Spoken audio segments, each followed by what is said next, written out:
Hi, AniQuest here. This is my recap for the anime Yozakura family. If you dig my recaps, don't forget to subscribe and smash that notification bell. The story kicks off with this dude named Tai, who just lost his whole family in a messed up accident with a truck. That messed him up big time and made him realize how fragile life is. Now he's all scared, thinking he could lose anyone he cares about at any damn moment. His childhood friend Misumi is feeling the pain too, mourning the loss of his family. But she tells him not to worry because she ain't ever gonna leave him. Some time passes, and we see Tai in his classroom, with his classmates coming up to him, inviting him to hang out, but he keeps shutting them down, and it pisses them off because it ain't the first time he's turned them down. They wonder why he don't want to chill with them. They figure he must be shy or something, so they decide to back off. Little do they know, he's actually happy they reached out. But he just ain't in the mood to talk to people because he's still trying to cope with his family's death. After they leave, Misumi comes up to him and gives him some grub, telling him he needs to eat well. Their classmates are watching them, and we find out they're all jealous because they all got a thing for Misumi. She's starting to worry about Tai because he's becoming antisocial, saying he needs to open up and talk to people. But he reminds her how she turned down their senior Tanaka, thinking he's such a great guy. So Tai's wondering why she rejected him. But she tells him not to stress about her and says he needs to move on and chat with their classmates. She's about to feed him, but the vice principal Hirakawa swoops in and eats it instead. She gets mad, reminding him about his promise to stop snacking, but he explains he just couldn't control himself.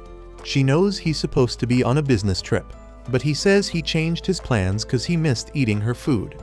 He's digging the color of her hair, but she tells him to bounce back to his office. Then he tells Tai to meet him after class. Tai's wondering if he screwed up somehow, thinking Hirakawa's a total weirdo. After class, Tai heads to Hirakawa's office, wondering why he got summoned.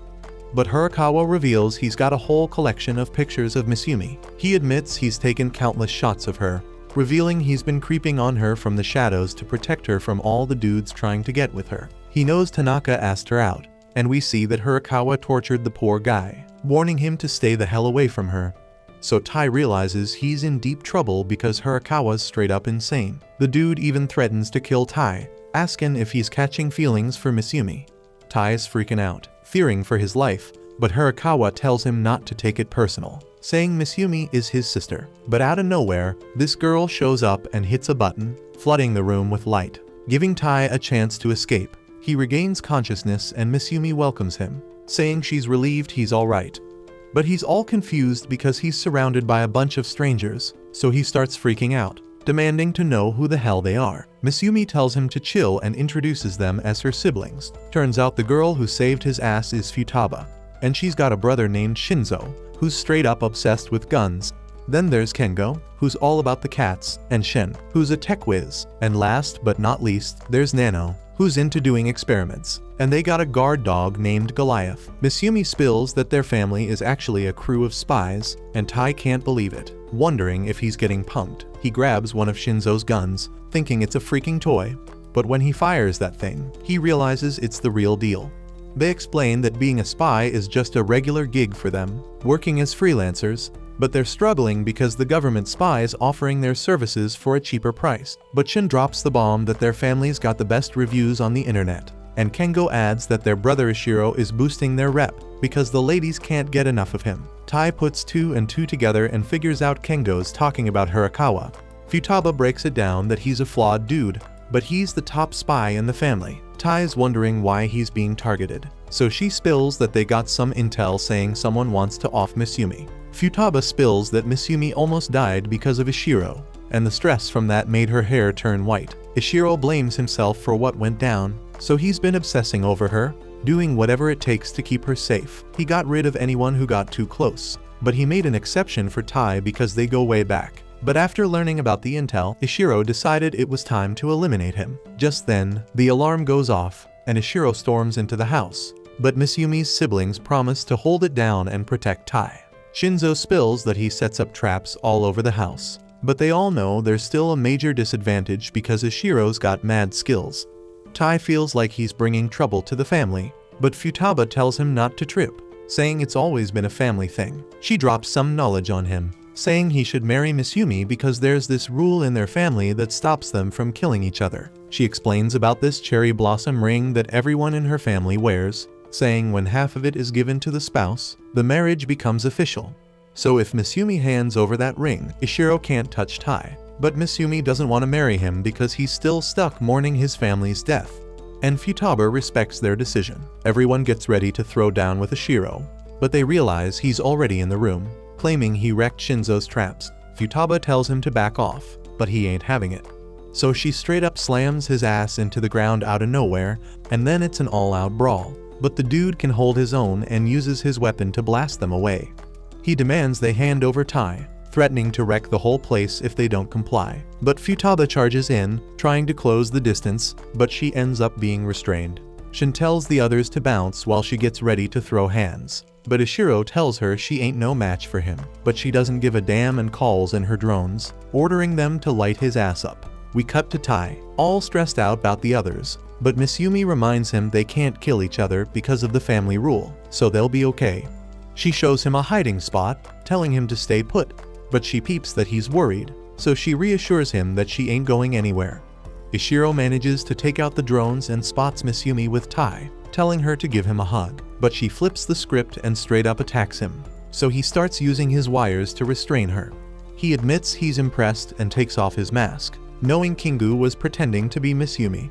He knows Misumi's actually disguised as Tai, and we see Tai watching them, knowing she's in deep trouble. She takes off her mask and tells him to back off and leave Tai alone because he ain't trying to harm her. He agrees, but he tells her she can't leave the house, saying it's dangerous outside. He explains his plan to clear out any threats around her, so nobody can mess with her. He's even willing to take a stab for her, showing he's ready to risk his life to keep her safe. She's about to agree to his deal, but then Tai pops up out of nowhere, telling Ishiro to let her go. But Ishiro ain't having it, telling Tai to stay the hell away from their family. Tai realizes Ishiro's just like him, because they are both scared as hell to lose what they hold dear. But Tai ain't down with Ishiro's methods, knowing Misumi's suffering because of him. So Tai straight up proposes, telling her to marry him, saying he'll be fine because she promised to never leave him. So she tosses him a ring, but just as he about to grab it, Ishiro steps in, saying he'll never let Tai marry her. But Tai ain't giving up, and he manages to snatch the ring, thinking about all the times Misumi looked out for him. He doesn't want to see her suffer because of Ishiro. Then the siblings show up and peep Tai rocking the ring, promising to protect Misumi. They start celebrating, thinking he's the bomb diggity, and Futaba tells Ishiro to train Tai, so he can hold it down for Misumi. The next day, we peep Tai waking up, but he spots Ishiro standing over him with a freaking knife. He barely dodges it, and Ishiro praises his reflexes, but Tai thinks Ishiro's still trying to off him.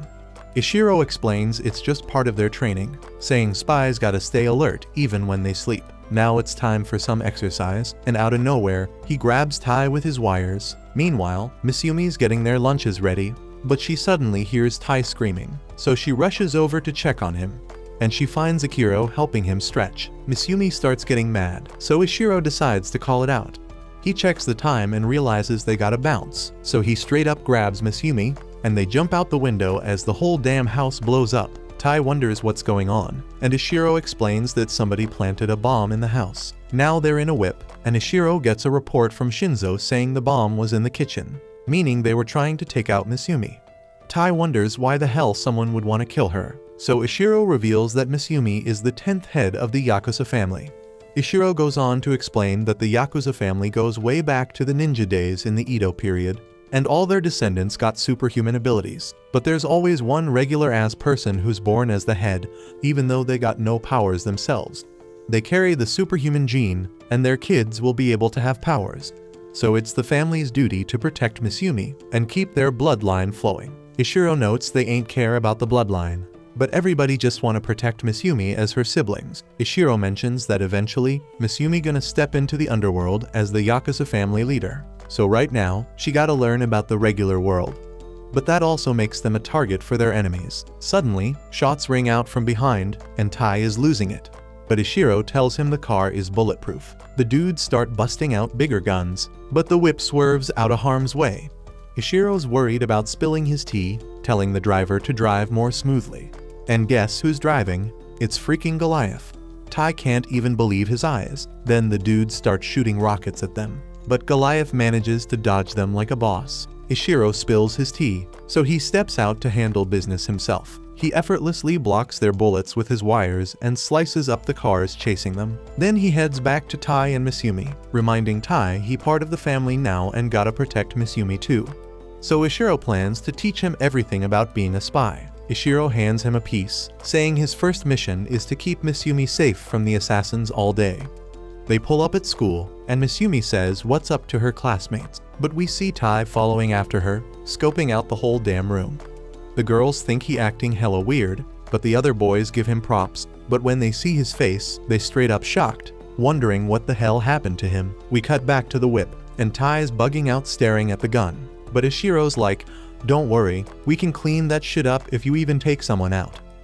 Misumi tells her bro to quit playing around, and Tai is relieved to hear that, but she mentions the real threats are bombs and poison, so a gun ain't gonna help. Ishiro tells him to watch out for this bomber dude named Tamiya, saying his bombs are top-notch. Ishiro even used his services before, so Tai is wondering why the hell Tamiya would turn on them. But Ishiro explains it's common for folks in that line of work to switch sides easily. Ishiro spills that Tamiya has one weak spot. He's addicted to social media. Dude even posts about how his job is going. Ishiro tells them there are hostages he needs to save, so he won't be rolling with them. But he warns Tai not to let his guard down, saying Tamiya's posted that there gonna be 2 more bombs. Tai gotta protect Misumi no matter what until Ishiro gets back. Tai scans the room, trying to figure out where the bombs could be, and he decides to stick close to Misumi. But then Tamiya drops a post saying the second bomb's in place, and Tai starts freaking the hell out. Next thing you know, he gets smacked by a ball. The other boys check on him, but he spots a figure through the window and bolts towards them.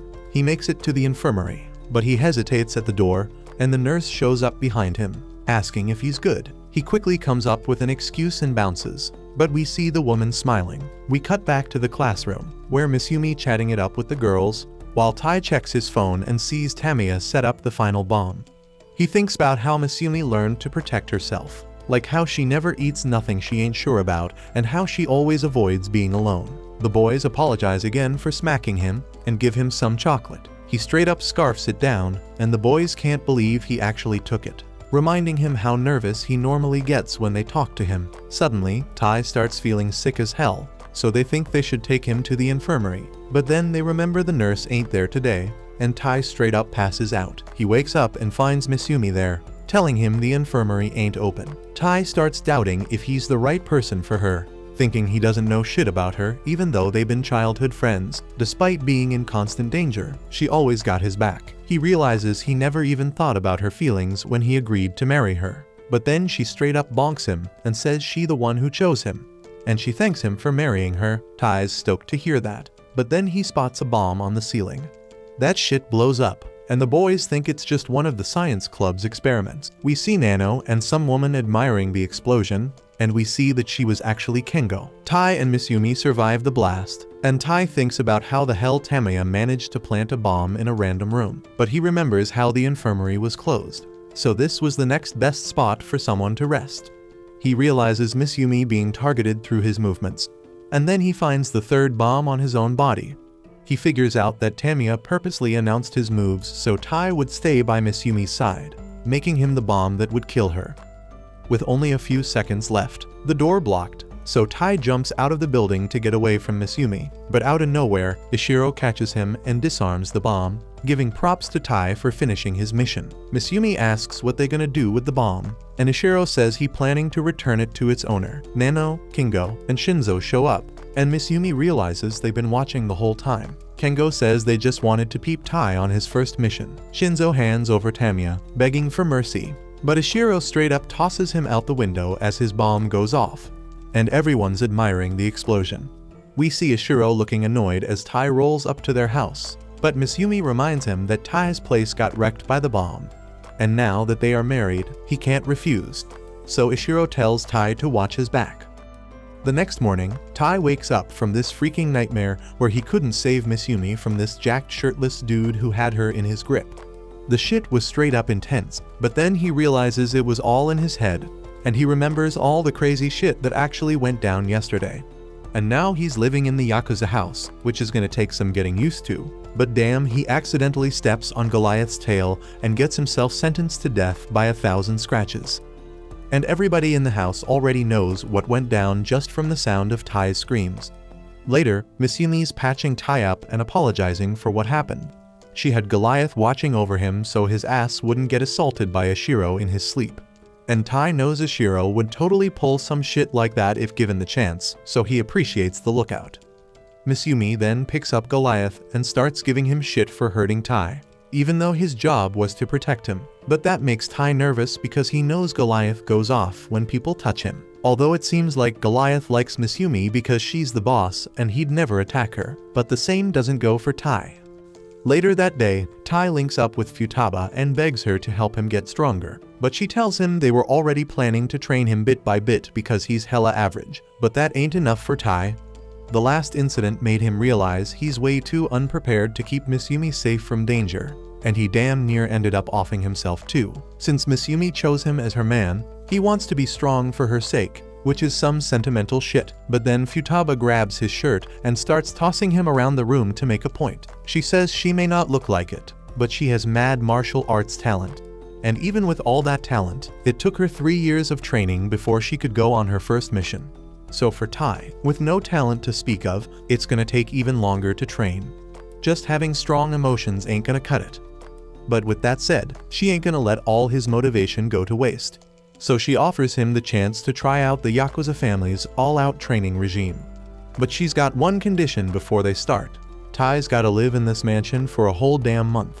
He's surprised that's all she's asking, but she says it's because they wrecked his house, so she wants him to live here as part of his training.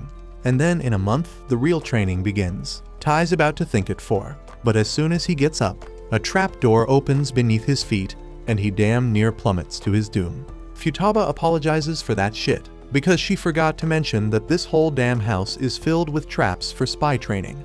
So if Tai can't handle the beginner stuff the house throws at him, then ain't no training happening. Tai came here asking for training, but now he's worried he might end up dead after just one damn day. The next morning, an alarm clock goes off to wake his ass up.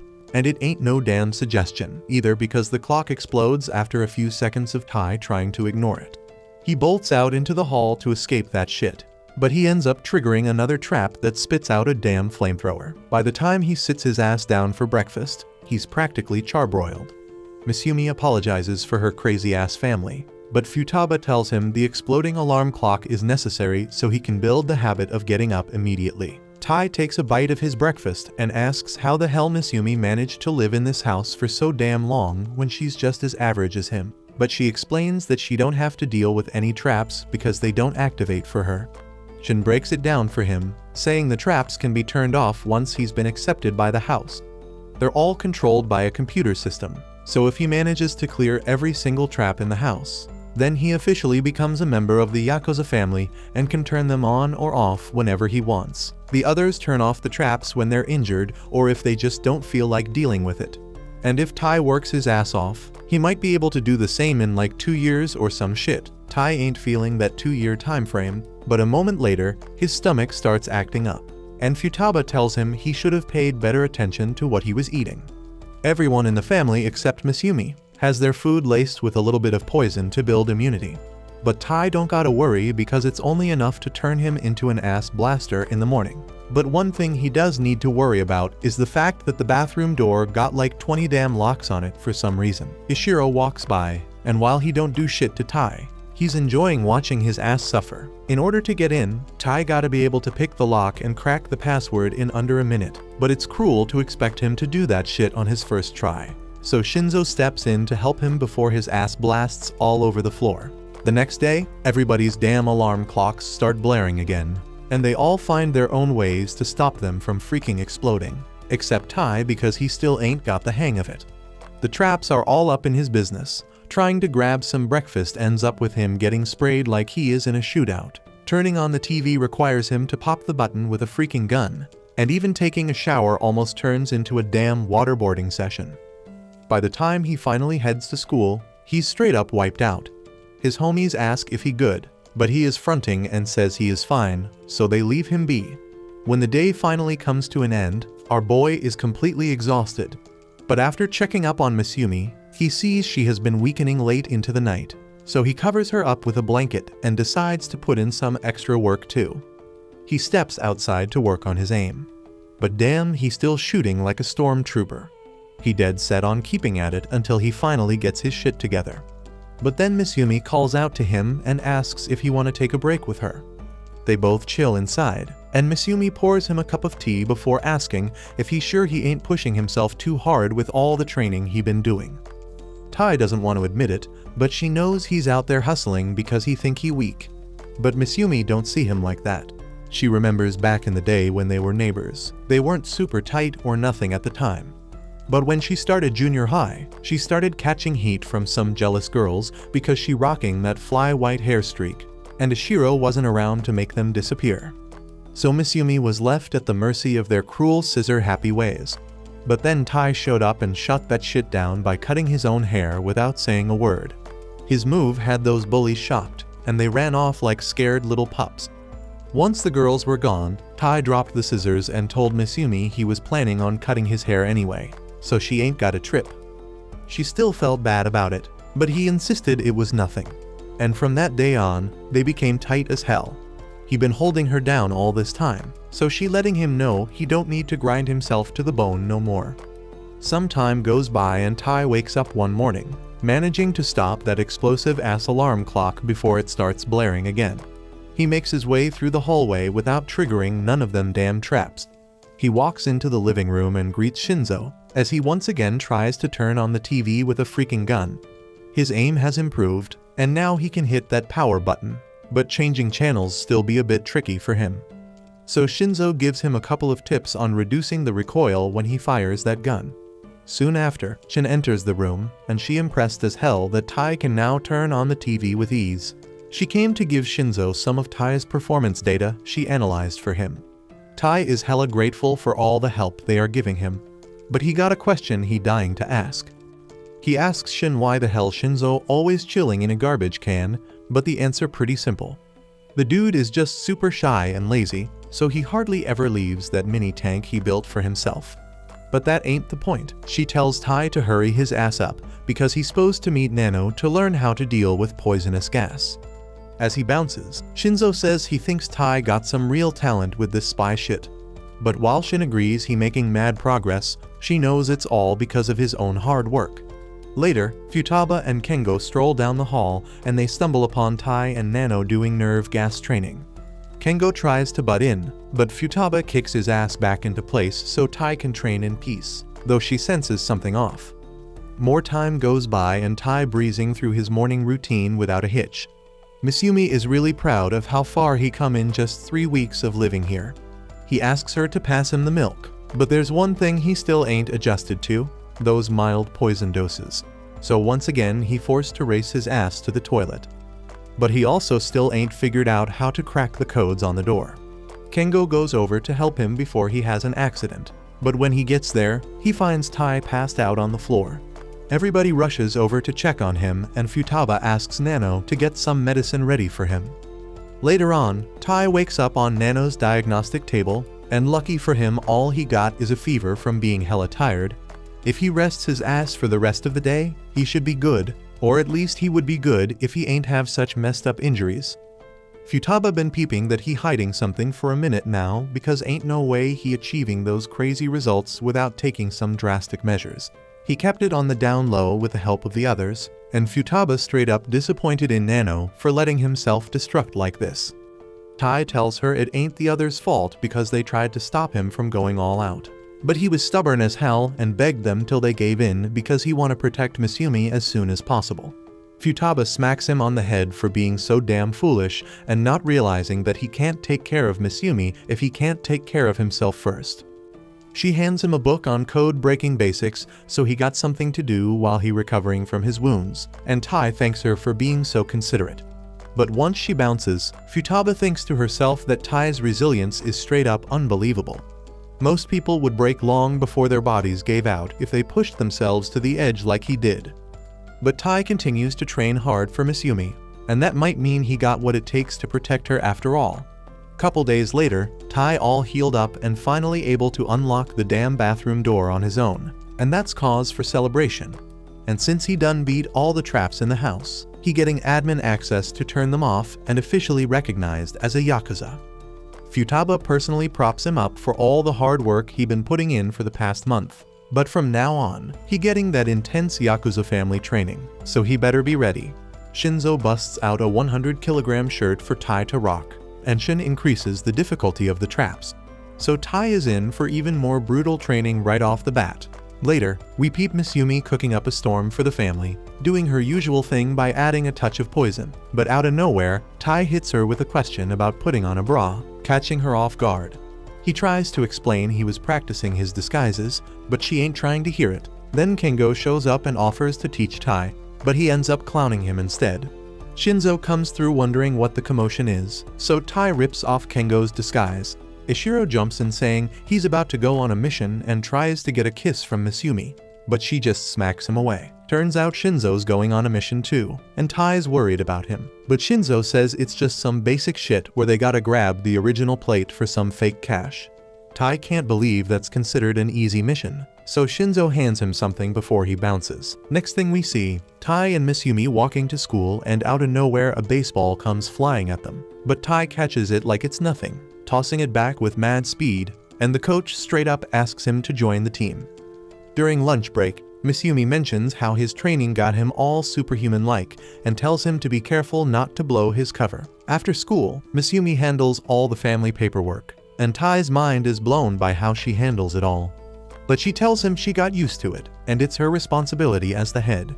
Suddenly, she notices something's missing, so she decides to pay Kengo a visit. Tai can't believe how messy Kengo's room is, and Miss Yumi calls him out for forgetting to attach the paperwork to his report. Kengo brushes it off like it doesn't matter, and Tai suggests they search the room for it. But Kengo says there's no point because he never did the damn report.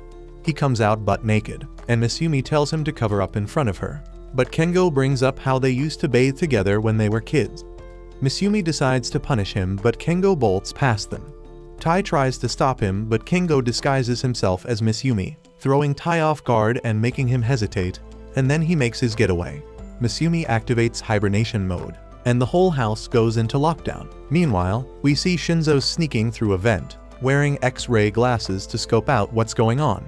He notices the security's tighter than expected, and then the director of the place rolls up. He's feeling good because things seem to be going according to plan, but it looks like there's someone else pulling the strings. Shinzo takes out 2 guards and manages to snag the original plate, but all of a sudden the alarm goes off. We catch Miss Yumi and Tai searching for Kengo, checking if he's hiding with one of the other siblings, but no one's seen him. They even peep Ishiro's room, but it's just filled with pics of Miss Yumi, so they decide to keep looking. They get joined by the other 3 siblings, who are curious about what the hell's going on. Suddenly it hits them that Kengo had been disguising himself as them earlier. They hear Kengo laugh and see him pop up from a damn painting. But he darts off real quick. Tai goes after him, but when they turn the corner, Kengo slips away. Miss Yumi wondered what happened, and Tai pointed to a tunnel. Miss Yumi can't believe there's a secret passage she didn't know about, and she's pissed that Kengo got away. She lifts the lockdown and they head back to Kengo's room to finish the paperwork. But then Miss Yumi suddenly slaps handcuffs on Tai and calls him Kengo. Tai's all confused and asks what the hell's going on. That's when Miss Yumi drops the bomb that she knew Tai's plan was to trick her into deactivating the lockdown. She also points out how the real Tai always lets her go through the doors first. So Kengo admits defeat and agrees to do his damn paperwork. The next thing we see, Tai chowing down on some carry when a call comes in. It's Shinzo, and he's freaking out because there were more enemies than expected, and he's running low on weapons. Turns out, even though he's a weapons expert, he's a total wimp when he's got nothing left to fight with. So Miss Yumi asks Tai for help. We catch Tai holding a package and sneaking into the facility, but then some dude sneaks up on him. He remembers his training with Shinzo, so he pushes back and disables the dude's weapon, taking him out. More people start coming at him, and Tai can tell there are 3 of them. He manages to take out 2, but the third one's about to call for backup. That's when we find out Shinzo gave him a gun, so he decides to use it. The damn thing shoots electricity and fries the radio. Tai makes it to Shinzo, who instantly hugs him and admits he was scared shitless. He cuddles his new gun, and Tai suggests they make a move, but suddenly they're spotted. However, Shinzo snaps back into badass mode and quickly disarms them. They make a run for it, and Shinzo handles the guards like it's nothing. They head towards the exit, but there's a sniper and Tai takes a bullet to the leg. The dude threatens to finish Tai off and tells Shinzo to drop his weapon. Shinzo sees Tai bleeding out and tosses his gun. In a flashback, Misumi tells Tai that he can hand Shinzo anything as a weapon, as long as it makes him feel comfortable. So Tai suddenly throws him a damn fork, and Shinzo uses it to wreck the dude's gun, and he was able to finish him off. They manage to escape, and they both apologize for messing up. Tai is worried because Shinzo's out of bullets, but he knows he's gotta get used to it and get stronger because he's gotta protect the family as their big brother. The next evening, we see Tai on the phone with Misumi, who's asking him out on a date. But then this damn car rolls up and some random dude shows up, so Tai straight up hangs up on her. The dude walks over and introduces himself as Seiji, a cop, and starts grilling Tai with questions. They head to the station, where Seiji pulls out a picture of Tai from his last mission, and Tai starts getting all jittery wondering how the hell Seiji found it. Seiji drops a bombshell and shows Tai videos of him during the recent events, thinking he's the one responsible for all the shit that went down. He straight up calls Tai a criminal and threatens to arrest him. But then Seiji starts thinking Tai's working with some secret organization, so he offers him a deal: snitch on everyone and he'll get a lighter punishment. Tai ain't having none of it and says he don't know shit. Seiji tries to give him some water, but Tai knows that shit's got truth serum mixed in, so he refuses to drink it. Seiji forces it into his mouth, but Tai pulls off a slick move and catches it with a damn balloon, and he continues to play dumb. Out of nowhere, Seiji attacks him, and Tai realizes there are dead bodies in the room. Seiji explains that he just took out a drug dealer, boasting about how he's not afraid to take the law into his own hands. He grabs hold of Tai and threatens to off him, but then he spots a thread and realizes Ishiro's involved. Tai tells Seiji he doesn't know shit. Seiji's about to throw a punch, but Tai dodges it, and the punch ends up smashing through the wall. Meanwhile, Ishiro's listening in and starts making fun of Seiji's pathetic performance. Tai demands an explanation, and Ishiro reveals that Seiji is his buddy, and he's been covering up the family's activities in exchange for their help with his investigations. Ishiro asks if Tai passed the test and explains that Tai didn't rat them out, and he's looking forward to working with him. Seiji mentions he's got a big job for Ishiro, so he realizes it's time for his next mission and decides to head out. The next day, Tai's dead tired because he couldn't get enough sleep, and Misumi's all worried about him. Ishiro walks into the classroom and announces he's going to be the substitute teacher. He starts giving a lecture, and Tai's about to pass out. Then he senses a damn chalk coming at him at lightning speed. He dodges it just in the nick of time. The chalk leaves a frigging hole in the wall, and Ishiro uses Morse code to communicate, telling Tai he needs to learn to control his sleeping patterns. Ishiro starts talking about dolphins and how they don't sleep like the humans do. He says they just deactivate a part of their brain to get some rest. Dude tells Tai he needs to learn that skill, but Tai thinks it's impossible because humans need sleep to survive. Ishiro warns Tai that he's gonna chuck more chalk at him if he catches him sleeping. But then Misumi steps in and tells Ishiro to back off, thinking he's just trying to torture Tai. He's happy that she's talking to him, and she tells Ishiro to quit making Tai's life miserable. But Tai assures her that he can pass Ishiro's test. But Ishiro suddenly whips out a pellet and crushes it, filling the whole room with sleeping gas. Misumi puts on a gas mask and gets pissed off because everyone passes out. Ishiro spots Tai sleeping and starts throwing mad chalk at him, but Tai defends himself like a boss. Misumi's shocked because she sees that Tai can move even when he's sleeping. Ishiro realizes Tai's half awake and starts chucking even more chalk, but Tai dodges them all like a freaking ninja. Ishiro's impressed and keeps throwing chalk till class is over. But that night, we find out Tai can't get back into that half-awake state anymore. Everybody thinks he's creepy because they see him sleepwalking and shit. The next day, Tai's reading some manual on how to date like a freaking spy. He realizes he hasn't been spending enough time with Misumi, and he's scared their relationship might go down the drain. He's about to ask her out when he gets a call from Seiji. Seiji says there's an urgent mission and Tai's gotta go. So Tai heads to an amusement park, and Seiji tells him to nab a dangerous couple who's causing trouble with their guns. But Seiji ain't got no idea what they look like, so he tells Tai to be on the lookout for any shady behavior. But Tai realizes he's sticking out like a sore thumb because he's all alone in a sea of couples. Just then, Misumi rolls up and says she knows what's up and she's gonna help him blend in. She even points out some suspicious peeps nearby. She tells him she can handle herself, so he doesn't need to worry about her. He spots this cute couple having a good time, with the dude complimenting the girl's outfit. So Tai tries to copy him and tells Misumi she can unleash some badass high kicks in her outfit, but she just tells him it's easy to move around in, and he realizes he's struggling to keep her entertained. They spot this sketchy-ass couple hopping on a roller coaster, so they decide to tail them. Everybody's having a blast on the ride, but Tai ends up falling asleep because it ain't nothing compared to his hardcore training. After the ride, Misumi and Tai keep an eye on the couple, and they realize they ain't as dangerous as they front. Then they see another couple and think they look like troublemakers, so Tai decides to tail them while they hit up another ride. But out of nowhere they start going at it, making out and shit. Tai figures out they're just a regular couple getting their freak on.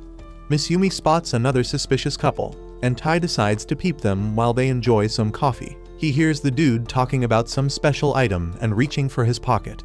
Tai starts thinking he's got a gun, but he pulls out a damn ring and asks the woman to marry him. Tai's all frustrated because he ain't getting any leads. We see him holding onto a rose, thinking about making Misumi happy. But then he hears the sweet couple start arguing, and he can't believe this shit's going down because they were all close during the rides. Suddenly they whip out their guns, and Tai realizes they're his targets. Everybody starts freaking out as they start shooting at each other, so Tai takes cover. He sees his rose getting blasted, and he gets pissed. He busts out his electric bullets and shoots them down. The cops show up and arrest them, and Seiji thanks Tai for his help, saying he did a solid job. But damn, Ishiro finds out about this and looks hella upset because Tai went on a date with Misumi. We see Tai and Misumi chilling on the Ferris wheel, and Misumi mentions how they were able to enjoy all the attractions. Tai wonders why she didn't want to ride the Ferris wheel till after they hit up the other rides. She explains she wants to peep the sunset with him. He hands her the rose, saying it got messed up in the shootout, but he still wants to thank her for all she's done. She accepts it, and they spend the rest of the day together kicking it. Back at the house, we see Shin straight up wiped out as she finally completes her mission. She's about to crash, but out of nowhere this mysterious girl hacks into her system. Shin ain't having it though, and she fights back against the hacker.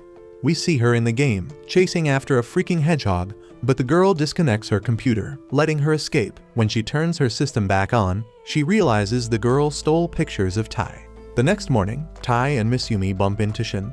They wonder why she looks so beat, and she mentions the hacker and how it's sketchy because they only took pictures of Tai, and that gives Tai a bad feeling. Tai and Misumi head to school, thinking about what the hacker could be after. But out of nowhere, they get stopped by some needles, and we see the mysterious girl. Tai tries to dip, but they can't shake her, so he gets ready to throw down. The girl straight up attacks him, but he manages to push her back. She confesses her love for him, but also drops that she's trying to kill him. Misumi recognizes her as Ayaka, the Manhunter spy. Ayaka ain't feeling that nickname, but Misumi explains she uses her spy skills to track down dudes she's fallen for and stabs them with her needles. Ayaka spills that she fell in love with Tai after watching a video of him on the dark web, but it ended up putting a bounty on his head. Suddenly she tosses her needles up, and we see there are other peeps coming after Tai because of that bounty. But Ayaka starts losing it, wanting Tai all to herself. Tai drops the bomb that he's married to Misumi, so he can't let himself get offed. Ayaka breaks down hearing this, wishing she could kill Misumi right now, but she reveals Ishiro gave her permission to target Tai on the condition she keeps her hands off Misumi. Tai and Misumi can't believe Ishiro would sign off on this, and Ayaka starts throwing needles all around them, but she lets them know she'll be seeing them again soon before she bounces. They make it to school, and Ayaka gets introduced as the new transfer student.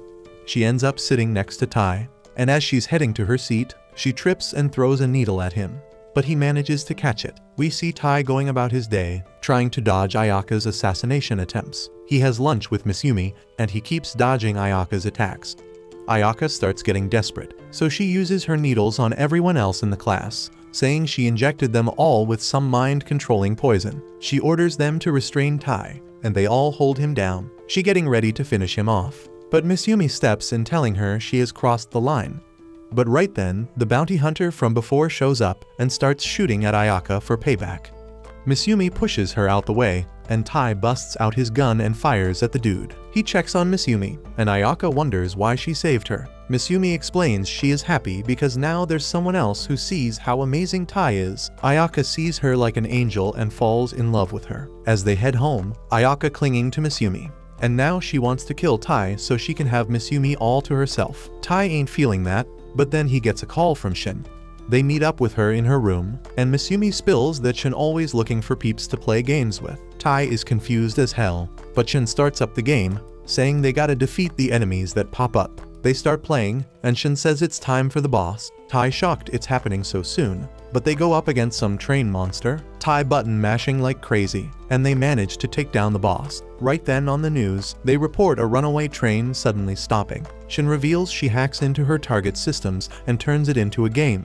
She gotta beat the game to complete her job. She mentions she can't always do it alone and shows them a helicopter about to crash into a power plant. They get ready for the next game, and they gotta battle a freaking dragon. Shin hands Tai a revival item just in case, and she starts fighting against these Ishiro monsters. Tai struggling against them, but somehow he activates God mode, and Shin flips out yelling at him for using cheats. The dragon getting closer to the target, but Shin pulls off some combo move, dodging the dragon's breath and taking it out. Tai impressed as hell, but the game isn't over as countless dragons suddenly appear, and we see that it's a swarm of drones. Shin thinking it's game over, but Tai gets an idea. He uses the revive item to bring back the dragon, and they start taking out the drones. The helicopter shoots them down, and Shin impressed it's working. But a few drones slip through, till Ayaka shows up out of the blue and takes them out, determined to get some pictures of Misumi. Tai and Shin finish off the rest of the drones, and they finally clear the mission.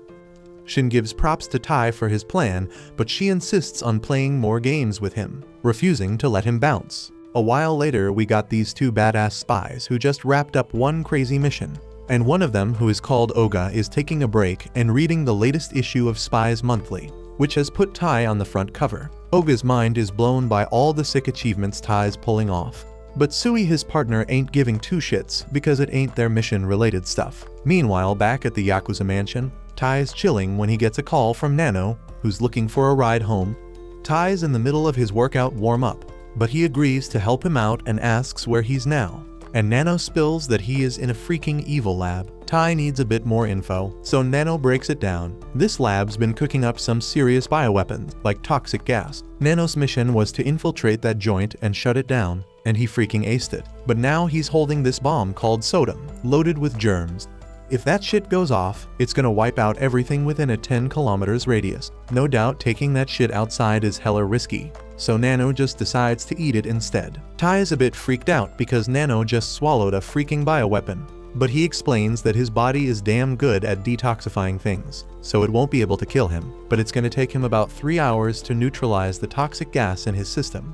And as a side effect, he's gonna be knocked the hell out. Lucky for Nano, he already knocked out everyone in the lab, so there's no immediate danger. But he wants Tai to come scoop him up before those other lab peeps catch on and start hunting his ass down. Tai gets the deal and suits up, ready to roll to the lab. But when he gets there, something feels off, like real sketchy vibes. He stays on high alert, checking every damn corner, but there ain't no sign of security anywhere, until he stumbles upon the bodies of the security guards. And that's when things start getting really freaking creepy. The guards are already out cold, and the security system's been breached. But this ain't Nano's style, so he's wondering who the hell's behind all this.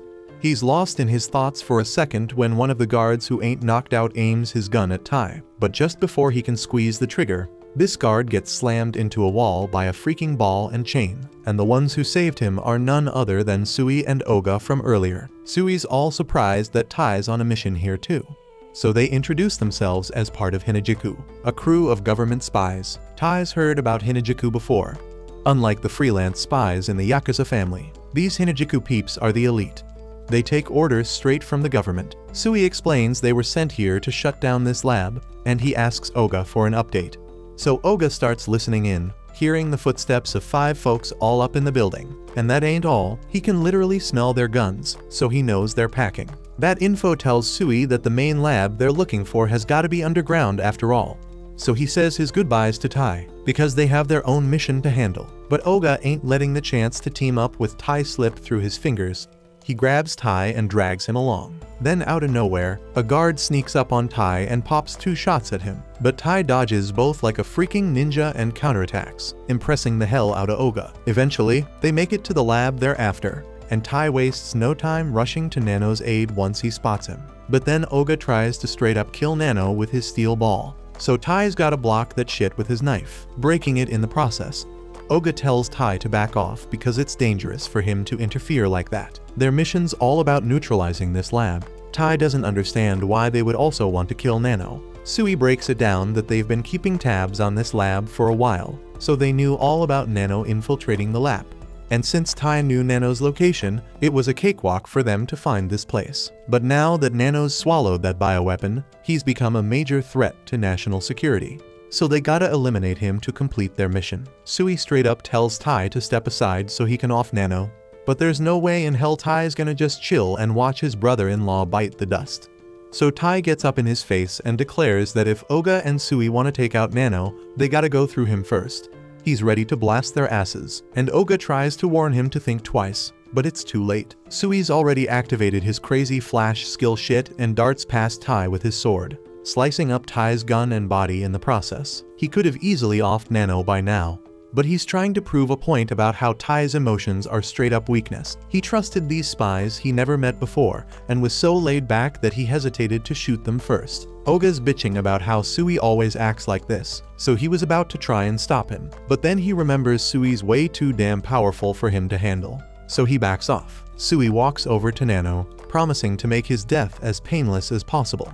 But Tai is still begging him not to do it. Sui calls Tai pathetic, thinking he can solve shit by asking nicely. But just before he finishes the job, Nano wakes his ass up and tells Sui to hold up. He explains that his body's done detoxing the gas, and he's got a patch test as proof. He doesn't give a damn if Sui still wants to kill him anyway, but he at least wants to patch up Tai's wounds before he bleeds out. Sui stops and puts his sword away because he ain't got no reason to kill Nano if he's really detoxed the poison. He says he'll take the patch test as evidence that his mission was a success, and before he bounces, he hands Nano some cream to heal wounds so he can treat Tai. But if Tai's really this weak, Sui thinks it might be better for the Yakuza family if he actually dies. Sui and Oga dip out, and Nanos frantically tries to patch up Tai so he doesn't bite the dust. Once Tai's back on his feet, he finds himself held captive by Ishiro, with a flame right up in his face, and he doesn't know what the hell's going on.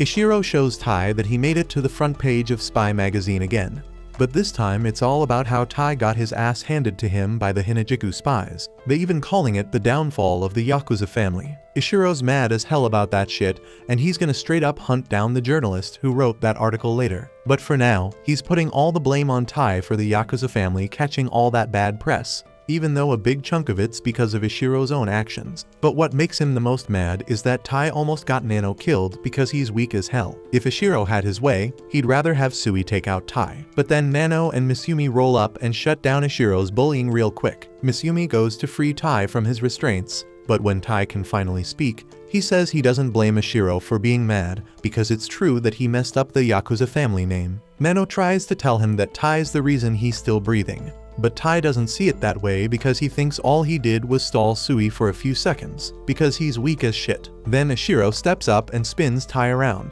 and tells him he ain't never gonna do nothing significant enough to shake the Yakuza family. But if he really wants to own up to his loss, the only thing he needs to do is get stronger and get revenge on Sui. Elsewhere, we see Sui's chilling on a train and tells this dude to move.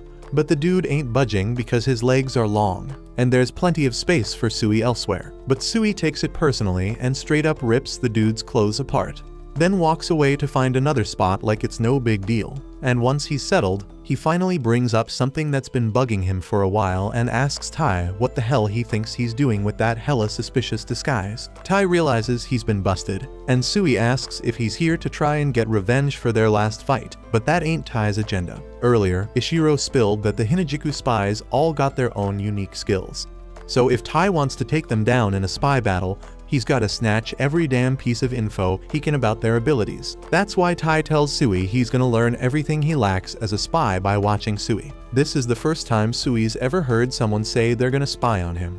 But he ain't got no objections and says Tai can do whatever the hell he wants. But he doesn't believe Tai's gonna be able to keep up with him and his flash skill. Tai was struggling to keep up with Sui and remembers what Ishiro had told him about the Hinajiku moving technique. It's their secret way of walking silently at crazy speeds, helping them with sneaking, tailing, and combat. Sui is one of the squad leaders at Hinajiku, is a master at this shit. So Tai gotta really focus to even notice him. But Tai ain't giving up. He's gotta do whatever it takes to keep track of Sui. But damn, Sui gets really annoying when Tai starts keeping pace with him. So he takes out his sword and shreds all of Tai's clothes, leaving him to get nabbed by the station police. But Tai ain't backing down. So the next day, while Sui and Oga are out on a mission, Tai's trailing them close behind, and Sui gets fed up again and slashes off Tai's clothes once more. Day 3 rolls around, and Sui and Oga are chilling on the side of a building, having their lunch, and Tai's still right behind them. So Sui takes his sword and slices off Tai's clothes yet again. After a whole week goes by, Sui and Oga are on another mission, and Tai's still tailing them. Oga's actually impressed with how much Tai's improved in just a week, but Sui couldn't care less. He moves in to slash off Tai's clothes once more, but this time Tai manages to dodge enough to save his pants from getting sliced. Sui's starting to realize that maybe, just maybe, Tai's actually getting better, but he still goes ahead and cuts off the rest of Tai's clothes. Later that day, Nano walks into the kitchen and finds Ishiro cooking dinner. Nano asks if Ishiro's seen Tai anywhere, and Ishiro says he found him collapsed by the door, probably because he lost to Sui again. But when Nano asks if Ishiro carried him up to his room, Ishiro reveals that he's currently using Tai's body as a damn cutting board. Nano pushes Ishiro aside and checks on Tai to see if he's alright. But Tai just laughs and says Sui got him again. Nano can't understand why Tai's pushing himself so hard to follow Sui around, but Tai believes he's gotta do this to overcome his weakness. He figures it's better to die because nobody wants a weak-ass big brother like him. Nano doesn't see it that way because from day 1, Tai's always been doing shit that nobody expected. So no matter what anyone says, Tai's always gonna be cool in Nano's eyes. On the 10th day of Tai tailing Sui, he's been on his ass the whole damn day, and Sui's actually impressed. But Sui's done fooling around with Tai. He's ready to finish him off for good this time, so he gets ready to strike. But Tai's one step ahead. He grabs Sui's arm, although he still gets slashed in the process. After taking so many hits from Sui's blade, Tai realizes that while the slashes are all over his body, they always start from the center. He still can't see the attacks coming or react to them, but at least now he can survive Sui's onslaught. He throws Sui across the yard, and now Sui understands why Tai made it into the Yakuza family. So Sui ain't trying to get rid of him no more. He calls for Oga to help treat Tai's wounds. Oga comes out of hiding and starts patching Tai up. He can't believe that Tai actually managed to dodge Sui's sword, but Sui knows Tai didn't really dodge it. He just memorized Sui's moves, so he knew when the attack was coming. But even that's hella impressive. At the end of the day, that article about Tai getting his ass kicked ends up getting forgotten. But Tai's still got a whole lot of shit to deal with because now there are articles about him being butt naked all over town, and people think he's some pervy weirdo now. So later on, there's this crazy ass party going down thrown by some Bauji politicians, and the Hinajiku spies were supposed to handle some shit there. But they straight up blew their mission. The spies be apologizing to their boss for not getting it done. But the politicians have been on mad high alert lately, so it's been a real struggle to get through because the security's been tight as hell. The boss ain't even sweating it because she knew it was gonna go down like that. But she got this dope ass plan to crack their security, and it's gonna involve Tai. Next day, Tai's hanging in the park with Misumi, and he's stoked as hell to be kicking it with her because she asked for his help with some errand, but he's hella curious about what she needs all that stuff in his backpack for. Eventually, they bump into one of Misumi's old homies. It turns out to be Sui, and Tai's mind is blown. Misumi explains she knows Sui because they've worked together before, but even with that, she's still kinda pissed at him for almost taking out Tai and Nano. Sui ain't expecting her to forgive him, and he ain't sorry either because he was just doing his mission. He then asked that they hurry up since his leader was currently waiting for them to arrive. A while later, they roll up to this massive office building. But that ain't even the main base because the real Hinajiku base is the cafe right next to it. They all lock in, and Sui steps up to the register to place his ridiculously long order. When he's done, he punches in a code, and a trap door opens up beneath them. Tai's mind is blown again. But Sui said it was only natural for the secret government spy organization to be located underground. They got a few hundred more meters to go till they reach the head office. Sui offers Miss Yumi some tea while she's chilling on his lap. But Tai ain't feeling that because she's his damn wife. But Sui says it's too damn risky to let her go alone, so he's just keeping her safe for now.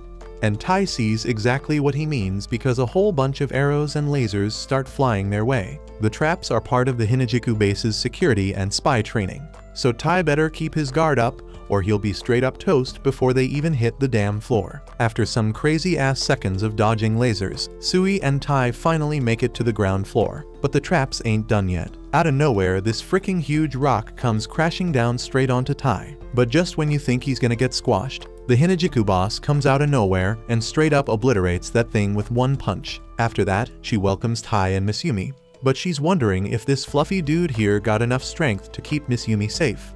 They all settle down for a meeting, and we see the boss going all on the mouth-watering treats that Miss Yumi had Tai haul all the way here, and she's hella grateful for that. Seems like the boss and Miss Yumi got a tight bond. Miss Yumi explains that Rin and Ishiro were classmates, so they throw tea parties with the fam every now and then. Rin can't stand hearing Ishiro's name because that sister-obsessed nutjob straight up ruins the taste of her cake. But she also knows how damn adorable Miss Yumi is, which is why she wanted Miss Yumi to marry someone who could protect her from Ishiro's crazy antics. But looking at Tai ain't gonna cut it.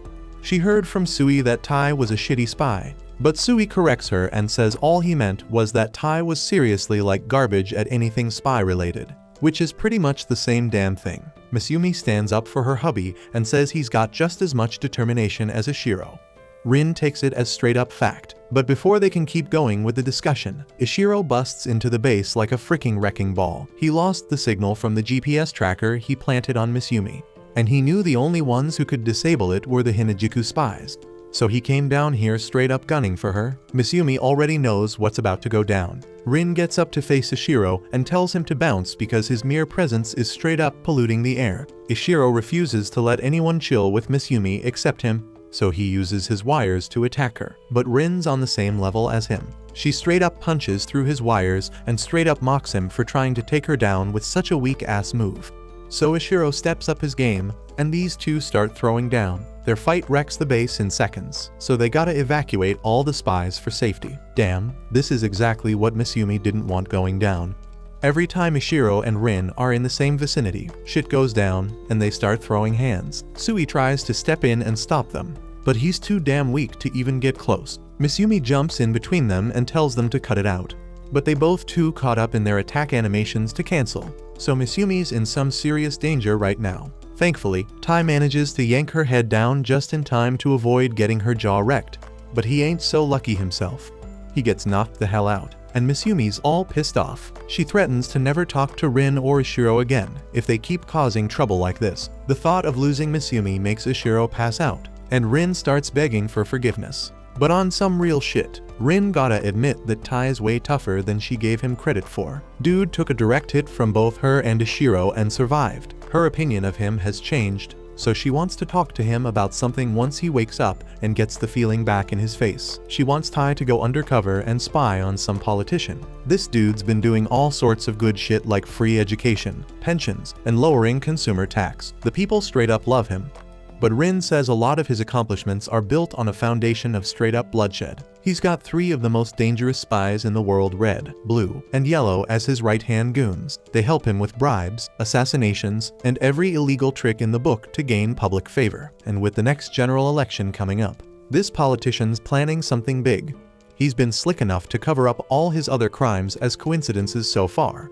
But they recently found one of his little bombs in an unrelated case. Though it's small, that shit can still kill someone up close. There's hundreds of these bombs out there, and even the bomb smudger they arrested don't know shit about their purpose. The only clue they got is a video of the buyer wearing a wig and sunglasses, looking like a spitting image of the politician in question. But they ain't got enough evidence to arrest him yet. So they need Tai to get close and gather the evidence they need before innocent people get hurt. Tai asks why they trusting him with this mission. So Rin explains that Kuroyori is originally from Japan, so he knows about the Hinajiku spy organization. This politician's on high alert, so they need Tai to disguise himself as a girl to infiltrate his circle. Tai gets the assignment, but he's confused as hell why he gotta dress up like a girl for it. Rin pulls out a job poster Kuroyuri put out looking for a chick with black hair. And that's exactly what Tai gotta look like. But before they get this mission rolling, Rin reminds Tai that the fate of hundreds of lives is in his hands, so he better not mess up. Tai manages to land the damn job, and at the next rally, Kuroyuri introduces him to his fans as Yoko. But Tai just wants to bounce and go home. Shit goes south when some folks who ain't down with Kuroyuri's policies show up. They claim all the stuff he's done only made the gap between the rich and the poor wider. So a protest breaks out and turns into a damn riot. In the chaos, a speaker's about to crush some dude, but Kuroyuri jumps in front and takes the hit instead. He apologizes if they thought he had some ulterior motives, but he says his intentions are pure as hell. Even if they against him, they still representing the voice of the people. So Kuroyuri's down to peacefully listen to their complaints. Suddenly, the protesters ain't hating on him no more, and everyone starts clapping. They whisk Kuroyuri away in an ambulance for his injuries, and he tells Tai to head back to the office without him. But turns out he ain't hurt at all. The whole damn thing was part of his plan to make the public love him even more, and it worked like a charm. Even his injuries were fake as hell. He starts praising his corrupt-ass spies and asks to see his new approval ratings, and no surprise, they are off the damn charts. But while he's celebrating, we see Tai been hiding nearby the whole time. Now he knows for sure that Kuroyuri's as evil as they come, and there's no way he's letting him get away with it. But as much as Tai tries, finding any evidence of their crimes is damn near impossible. Just when Tai's looking through their documents, Kuroyuri and the triplets show up behind him. They ask what the hell he's doing over there, so he pulls some excuse out of his ass about trying to organize shit. Realistically, all he could do was organize because no matter how hard he searched, he couldn't find jack shit related to their crimes. They straight up committed crimes right in front of him, and he couldn't find a damn clue. Even with the bomb threat still looming, Tai is hella confused. He be watching these cats all damn day, and ain't seen them starting no evil laughs or nothing for all the shady shit they pulling. All they do is dance, and damn they straight up trash at it. But hold up, when Tai takes a closer look he peeps the game. The whack moves ain't just because they can't dance for shit. They using it as a code to talk to each other. Once he cracks that code, he figures out they talking about straight up taking down some rival crew. The next day, while a lot of important people are gathered in an auditorium, he plans to drop the bombs because he couldn't pull his usual dirty tricks on these fools. They all gathered in one spot, so he gonna wipe them all out by planting the bombs under the stage. He ain't wasting any time. He hits that button to set them off. But damn, the explosion goes down outside in the freaking fountain. Not where it's supposed to. Tae is relieved that nobody got hurt because he didn't have enough time to disarm the bombs. He just chucked them in the fountain to minimize the damage. He think he done stopped Kuroyuri's plans, but that sneaky mofo already figured out his assistant must be a spy. Ain't no way nobody should know about the bombs. So Kuroyuri pulls his gun on Tai, letting him know he got some backup bombs in case shit like this went south. Then he shoots Tai in the head and sets off the secondary bombs. They blow up like they supposed to, but somehow all the people Kuroyuri wanted dead still kicking. Turns out, Tai done coated them all in some anti-shock foam before they could get hurt. That was all Tai's doing. Dude managed to stay alive because he swapped out Kuroyuri's bullets with fake ones, but he still outnumbered 4-1. So Kuroyuri think he got this in the bag as long as he got his triplets with him. But Tai wasn't alone from the beginning. Sui comes through dashing past everyone and slicing their guns to shreds. Once it's clear they are about to take a loss, the triplets dip on Kuroyuri before he even knows what's going down. Dude's pissed because he paid them mad cash to have his back. He's still trying to put up a fight, but as a regular scumbag, he don't stand a chance against Sui. Now that everything's handled, Hinajiku shows up to handle the crime scene. Sui asks Tai to escort Kuroyuri to the Hinajiku headquarters so they can hand him off to Rin. Tai still ain't feeling being around Kuroyuri because dude hella weird. But then this fool starts talking about how impressed he is that Tai overcame the trauma of losing his family in that accident and proved himself as part of the Yakuza family. But it's messed up because he still thinks that shit was an accident. That gets Tai's attention. Kuroyuri goes on to say he knows all about how Tai's whole family crashed their car off a damn cliff, and Tai was the only one who made it out alive. Some might call it a miracle, but sometimes miracles ain't nothing but man's work. All this got Tai hella curious, so he points his gun at Kuroyuri's head and tells him to start talking. He wanna hear every damn thing Kuroyuri knows about what went down with his family. Kuroyuri doesn't feel threatened by the gun, so he ain't gotta answer none of Tai's questions. But as someone deep in the spy game, he can straight up tell Tai that there's a whole bunch of hidden truths in this messed up world. Right then, Tai gets a call from Sui, and it's an emergency. The Deputy Prime Minister got snatched up, and they're live streaming the whole thing from some sketchy location. They grabbed him during the chaos of the explosion and swapped him with some decoys so nobody would notice. Seems like he was the prime target all along. Sui wants Tai to grill Kuroyuri and get the lowdown on what he knows. Turns out, Kuroyuri's already hip to the kidnapping and was even planning to roll up to the abduction site. Dude breaks free from his restraints, catching Tai off guard. Then out of nowhere he drops one of his earrings, causing a massive explosion right in the middle of the damn road. Back at the house, Nano's mixing up some chemicals when he messes up a little. An explosion goes off and Misumi rushes in to check on him. But no need to stress because there ain't no bad effects except for Nano getting stage 7 cancer. But he says it's an easy fix, no biggie. In a few minutes Nano zaps away the tumors and gets back to mixing. He tells Misumi he's been messing up lately because he's mad worried about Tai getting hurt on his missions.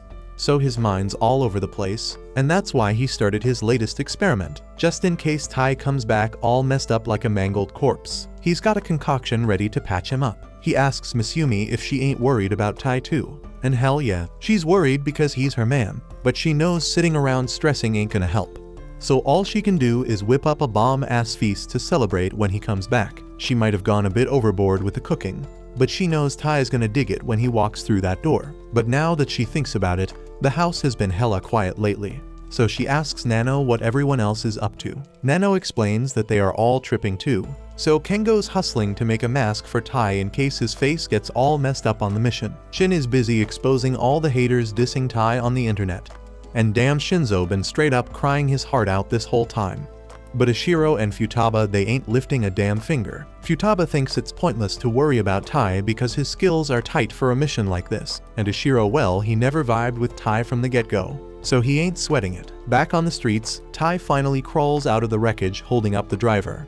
And the only thing on his mind right now is what Kuroyuri dropped on him. If it's real talk that his family's deaths weren't no accident, then who the hell's behind it?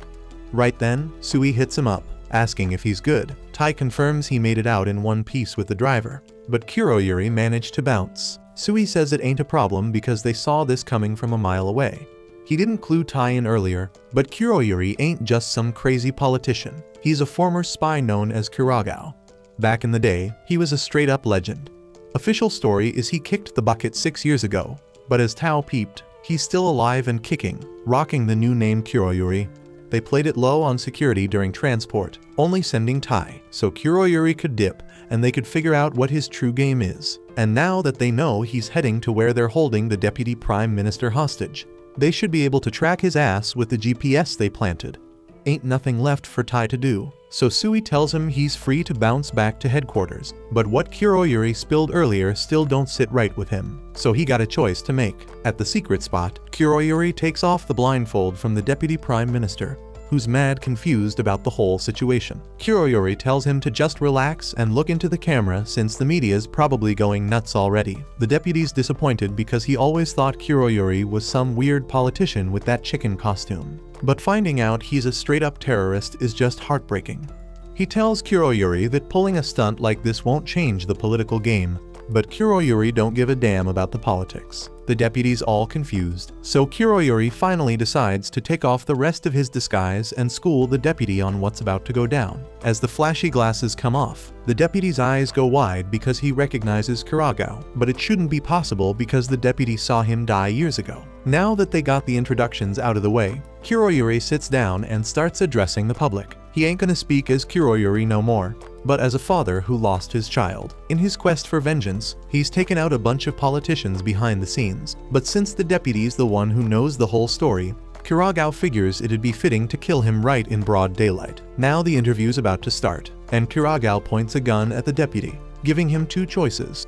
He can either confess to his crimes on national TV and watch his perfect image crumble, or he can refuse to spill the truth and end up dead. The deputy smirks because in the end, he's a damn politician, and there's no way he's spilling even if it means taking a bullet to the brain. Kuragao saw that coming, so he gets ready to blast him. But right at the last moment, the stream gets cut off. Tai, who managed to track down Kuragao, shoots the phone that was being used as a camera. He points his gun at Kuragao and tells him to let the deputy go. But Kuragao calls his bluff because if Tai fires now with the electric rounds, the deputy's guaranteed to get hit too. So he knows Tai won't pull the trigger. Kuragao then fires his gun, knocking Tai's piece right out of his hand. But in that moment he remembers the sick training he got from Futaba and starts moving in to close the gap. Once he's up close and personal, he snatches Kuragao up. But Kuragao ain't no fool. He recognizes that Yakuza Jiu-Jitsu move and knows exactly how to counter it. He's also in the know about the special steel and carbon fire wires the Yakuza family uses, so he snags Tai's wires for himself. Tai's all confused, wondering how the hell Kuragao knows his way around the Yakuza family's secret techniques. Kuragao breaks it down, saying it's only natural for a spy like him to be a pro at gathering info. But being a spy only means you're good at gathering info, nothing more. The real deal spies know how to squeeze every last drop of advantage out of that info. Tai asks why a spy like Kuragao would even bother becoming a politician just to deceive people. But like he said before, Kuragao don't give a damn about politics. He went through all this trouble for one reason only, is to get his revenge. With his skills in gathering and exploiting info, Kuragao was a valuable spy in the political world. On one particular day, right after wrapping up a mission, he was told to lay low till he got his next orders. So he rolls on home to surprise his daughter on her birthday. At first his daughter calls him a weirdo for sporting a chicken costume, but she's just messing with him. She knows he did it to put a smile on her face. Kuragao was always caught up in his business trips, so she appreciates him taking the time to swing by for her birthday shindig. She's super stoked to spend the day with her pops, but she also warns him not to send her a gift before he gets home because it'll spoil the surprise. Problem is, Kuragao never sent a present, and it hits him like a ton of bricks. It must be a bomb. But it's already too late. The explosion goes off, and while Kuragao manages to survive, his daughter ain't so lucky. The organization he used to work for got what they wanted from him, so they tried to wipe him off the face of the earth. Kuragao's been dropping bodies left and right, so he ain't claiming to be no saint, but when they snatched his daughter away, he swore to make every single person involved pay for what they did. That's why he faked his death and reinvented himself as Kuroyuri, all to get close to the other politicians he's aiming to take out. And now Deputy Shirasagi is the last one standing, but his time is running out. Tai tries to step in and stop Kuragao from squeezing the trigger, but he gets pushed back by the triplets who never truly turned their backs on him. At this point, Kuragao figures it's crystal clear that Tai ain't got a chance against the four of them. So he tells Tai to back off and let him get his revenge. Tai knows what it's like to have his family taken away from him, so Kuragao doesn't want to have to put a hurting on him. If Tai agrees to step aside, Kuragao's willing to spill everything about what happened to his family. Tai gets where Kuragao's coming from because he's felt that pain too. And if there's some hidden secret about the accident that took his family, Tai wants to know it too. But most importantly, he can't let anyone else die, so he can't let Kuragao pull that trigger. Just then, Sui shows up, and with one swing of his blade, he slices up the floor, sending himself and the triplets crashing down below. As he falls, he tells Tai he'll handle the triplets down there, so he wants Tai to take care of Kuragao and make damn sure Shirasagi survives. Tai agrees and gets his blade ready to face Kuragao and charges at him. But Kuragao catches his hand before he can land a blow, and right away, he knows that blade was crafted by Shinzo because of its unique hollow design. It's made specifically to load poison into the hollow point, so he tests it out by stabbing Tai with it. Judging by Tai's reaction, he figures the poison is some muscle relaxant cooked up by Nano. Tai's now immobilized, so Kuragao gives him a solid punch, sending him flying across the floor. Tai's left there bleeding out and lying on the ground, while Kuragao mocks him for being so damn naive to say he don't want nobody to die. Because no matter what he does, someone's always gonna end up dead, like Kuragao's daughter or Tai's family. Meanwhile, down on the lower floor, Sui squares up against the triplets. They can see he's got mad skills with that sword, but they still doubt he can handle all of them at once. Red's a pro at arson and terror. Blue can slash through anything with the high-pressure water beams, and yellow can straight up fry brains with electricity and mess with computer data. When these three team up, they become straight up unstoppable.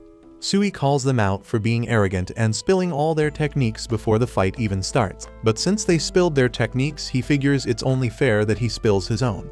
so he lets them know that the Hinajiku technique's foundation is called walking on flowers. It's all about moving light and absorbent, silence and resistance be damned. It lets you move quick as hell and almost undetectable. It's a basic technique anyone can learn, but it can also be applied to sword skills. He's confident he can handle all three of them at once. The triplets get ready and combine their techniques into one massive attack aimed right at Sui. As that huge ball comes flying at him, Sui readies his sword to counter and pulls off a perfect parry, taking down all three twins at once. With his job done, he's itching to get back to Tai as soon as possible because he knows Tai ain't gonna last long against Kuragao. But then he feels a straight-up terrifying presence creeping up behind him. He turns around and swings his sword. But there's nothing there. Now he's left wondering what the hell just went down. Back with Tai, Kuragao asks him if he gets the gut-wrenching despair that comes with losing your family. Tai knows that pain all too well. But he also knows that through all his suffering, he had someone there to lean on. He's got a new family now, so he's ready to move on. He straight up charges at Kuragao, and in his mind, Kuragao's thinking how useless Tai's efforts are because he's already memorized every damn Yakuza family technique Tai could pull off. But he ain't ready for what goes down next. As Tai's running at him, he busts out the Hinajiku walking technique, and with that shit, he straight up disappears from Kuragao's sight, reappearing right behind him instead. Before this mission started, Ishiro had told Tai that a pro would have done their homework on him, so none of the techniques Tai learned would work on them. But sometimes, being too damn knowledgeable can mess up your adaptability. So even if it ain't a perfect copy, the walking technique throws Kuragao off his game. Even though he knows every move Tai's gonna make and how he's gonna make them, he ain't got enough time to come up with countermeasures no more, and that leads to his straight-up defeat. Kuragao admits that Tai beat him fair and square, and he ain't got no regrets because he always knew it would end like this for him. He gave up on everything except revenge a long-ass time ago. But Tai chose to keep fighting through all the tough shit. Out of respect for his resilience, Kuragao hands him a note with info about the person who killed Tai's family. But right after that, Kuragao gets blasted in the throat. He dies shortly after, and Tai can't believe what the hell just went down. But when Sui comes back, he says Kuragao must have been assassinated to keep him quiet about some big-ass secret. Tai feels deep regret because in the end, he couldn't keep everyone alive. On that note Kuragao gave him, Tai finds out Kuragao buried his daughter in a damn tree. He knew he wouldn't get the chance to do it himself, so he asked Tai to put flowers on her grave, and inside the tree knot, there's a box holding the clue Tai's been searching for. At the end of the day, Tai heads home and gets a warm welcome from his family. So even with all the messed up shit that went down, he can at least crack a smile knowing he's got such awesome people around him. A couple days later, Rin calls both Tai and Misumi to her HQ, and they all chill together as Rin gives props to Tai for completing his mission like a boss. She tells him today they celebrating by having some hot pot.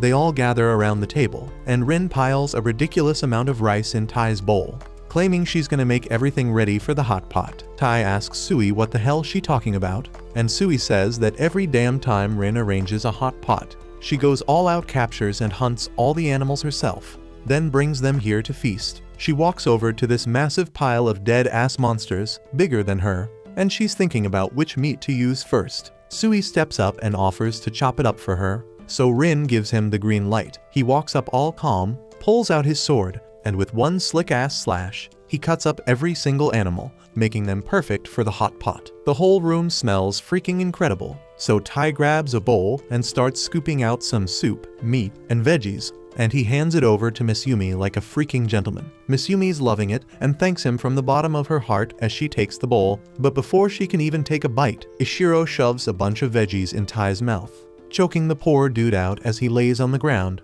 telling him never to try and portion food for his sister again, that honors for him and him alone. Ishiro quickly gets his own bowl of food and tells Misumi that he only put in her favorite stuff. But then Rin puts this sister-loving freak in his place by pushing his head right into the bowl, telling him to back off and stop acting like a jealous pain in the ass. Ishiro gets all pissed off, and it's game on food fight time. They start throwing food at each other like crazy while everyone else scrambles to get the hell out of the way. Oga's straight up starving and can't watch all this food go to waste, so he tries to scoop up a bowl before it spills everywhere, but he catches a fish cake to the face and gets knocked out in Tai's arms. While that's going down, Sui's keeping it cool, dodging all the veggies flying around and snatching up all the meat pieces like a boss. He tells Tai that dodging stuff that ain't even aimed at them is hella easy. He grabs a couple of bowls and uses his special walking technique to load them up with grub, then hands them over to Misumi. She gives one to Tai, impressed as hell, and keeps the other for herself. Sui warns Tai to be careful with the walking technique because it takes a toll on their bones and can permanently damage them. Before Tai can even react, a hot piece of meat smacks him in the face, and he starts screaming. Meanwhile, Sui's just casually picking and choosing what he wants to eat, snatching it right out of the air. After a while, they all chow down and fill their bellies. Oga and Rin pass out on the floor, and Sui gets to work cleaning up. Meanwhile, Tai is sitting behind a shelf, staring at this little cube, wondering if he'll actually find the truth about his family's death inside, like Kuragao claimed. Out of nowhere, Misumi surprises him and plops down next to him, asking if the cube has info about his family, and he says it does. So she asks why he looks so stressed, and he tells her that even though he immediately sprung into action to protect the Prime Minister from Kuragao, there was a moment where he thought that if he found the person who killed his family, he might want to do the same and make it his life's mission to take them out. That would make him just like Kuragao. So by what right can he judge him? He's scared that uncovering this secret might change who he is. But without saying a word, Misumi plants a kiss on his cheek, totally catching him off guard. He looks at her all surprised and asks what that was for. She smiles and says she just wanted to give him a little comfort. Then they realize the cube actually opened up, and a marble falls out of it. Tai grabs the marble, wondering what the hell it is. Then Ishiro rolls up and straight up claims that marble is some special device packed with optical info. But when Tai checks him out, he realizes Ishiro must have caught Misumi smooching him, because blood's straight up gushing from Ishiro's eyes like a damn fountain. Dude's about to turn Tai into vapor, but thank the stars Ren swoops in, grabs him from behind, and tells Tai to haul ass. Later that day, both Tai and Misumi bounce back to their home, and Tai's feeling dead tired, his body weighing him down like a ton of bricks. Suddenly, he realizes someone's literally sitting on his head, and it's none other than the assassin Ayaka. She's standing there in her maid outfit as Tai asks what the hell she's doing there. Ayaka claims Misumi asked her to crash here, and Misumi's all for it, saying she's gonna be their live-in maid, taking care of all the day-to-day stuff. Ayaka starts busting moves around Tai, claiming she knows every damn thing that went down and even knows about the optical drive he scored. Tai asks how the hell she knows that, but she claims she's a spy and knows everything before grabbing it from his pocket. Tai tries to snatch it back, but Chen walks in, her eyes all sleepy, and takes the marble from Ayaka's hand. She checks it out and says it's not only ancient as hell, but also a bit messed up. She tells Tai it's gonna take a hot minute to extract the data from it. Meanwhile, Misumi calls Ayaka over to teach her how to make some bomb-ass tea. Tai asks if it's a good idea to have a literal assassin spy in their house, but Ayaka says it's all good because Tai's bounty's gone through the roof after his last mission, and he's getting hella famous in the underworld. That means there's gonna be a gang of assassination attempts, and he needs to be ready. So to keep him sharp, Ayaka's gonna try to off him every single day while he dodges her attacks. She starts chucking forks at him left and right, while Tai contemplates what kind of life he's about to lead from now on. Later that night, he's so damn exhausted from the training that he can't even move. Dude just plops down on the table, and Misumi offers to brew him some tea. He appreciates the offer, but says he needs to hit the shower first. He heads to the bathroom for a refreshing rinse, but then Ayaka pops out of nowhere, scaring him and starts snapping pictures of him, saying spies gotta stay alert even when they are vulnerable. She keeps clicking away and then grabs a bottle, squirting some acidic stuff that straight up burns the walls. Tai's dodging and trying to get out of there, when all of a sudden, the house defense system kicks in, zapping the hell out of Ayaka in the bathtub. Nobody saw that coming. She warns Tai to stay back because it'll shock him too. Tai's trying to figure out how to save her, and then he breaks the wall and finds the main power outlet. Without even thinking twice, he jumps in the tub, grabs Ayaka, and grabs the power supply with his other arm. Ayaka's telling him to leave her be, but he keeps trying, managing to short the power supply and causing a freaking explosion. After it's all said and done, he's standing on top of Ayaka on the ground. Unfortunately, Ishiro walks in and catches him in this wild-ass situation. Dude grabs some ancient torture device because according to him, no man should even look at another woman if he's married to Misumi. Tai's like, screw this, and bolts while Ishiro and Ayaka chase him butt naked through the whole damn house. A couple days go by, and Tai's back on his regular missions. One day he forgets his phone, but when Misumi tries to hand it to him, she sees some person named Kaoru calling him. Dude yanks the phone out of her hand, saying it's nobody important, and straight up hangs up before heading outside. Miss Yumi's all confused about what's going on. And then Ayaka pops up behind her, scaring the crap out of her. Ayaka's crying and claiming that these are signs of cheating. Tai's leaving early, coming back late, sometimes turning off his location so nobody can track him, getting calls from unknowns, and straight up dodging her when she tries to follow him. She's all convinced he's cheating, but Miss Yumi's got faith in him and tells Ayaka not to worry about it. The next day, Miss Yumi takes Goliath out for a stroll with Tai and tells him how stoked she is to chill and spend some quality time together since he's been crazy busy lately. Tai smiles and starts asking about Goliath's breed. Miss Yumi says this ain't an average dog. Goliath's been rolling with the Yakuza family for centuries, and he used to be her great-great-grandmother's guard dog. She claims he's a special mix of a mystical wolf and a regular dog, which explains why he can shape-shift. Right then, Goliath straight up changes shape in front of Tai's eyes, turning into a more wolf-like form and growing in size.